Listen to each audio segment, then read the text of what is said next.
ఇగోండి చిన్న మడిలో నుంచి ఎడ్లతో నుంచి ఫస్ట్ దొక్కేసుకున్నాక వర్షం పడాక నీరు కొట్టుకున్నాక కానీ వరి విత్తనాలు వేసుకున్నారు. వేసుకోగానే ఇగోండి వరి ఆకు వచ్చింది 4 రోజులకి 1 అడుగు పైన. అలాగే దమ్ చేసిన తర్వాత కూడా వరి విత్తనాలు వేసుకుంటే వరి నారు పోసుకోవడం అవుతుంది అన్నమాట.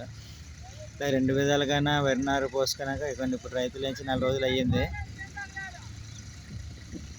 ఆకు తీస్తున్నారు. ఈ ఆకు తీసుకున్నాక ఉరుసుకుంటే వరి పంట అన్నం తినడానికి ప్రతి ఒక్కరికి మరి వరి పంట నుంచి వస్తుంది. ఇవన్నీ రైతు ఆకు తీస్తుంటారు.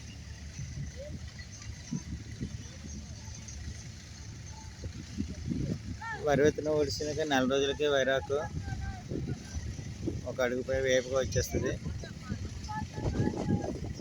ఈ ఆకు తీస్తున్నారు అన్నమాట. అలా కట్టలు కూడా కడుతున్నారు చూడండి. ఇదేంచి ఉడుచుకుంటే సరిపోద్ది వరిసేనకి. ప్రతి ఒక్క రైతు కూడా ఇలా వ్యవసాయం చేసి వరి పంట పండిస్తారని మన ఆంధ్ర తెలంగాణలో కాక ఇండియా మొత్తం మీద ఆశిస్తున్నాను. Thank you.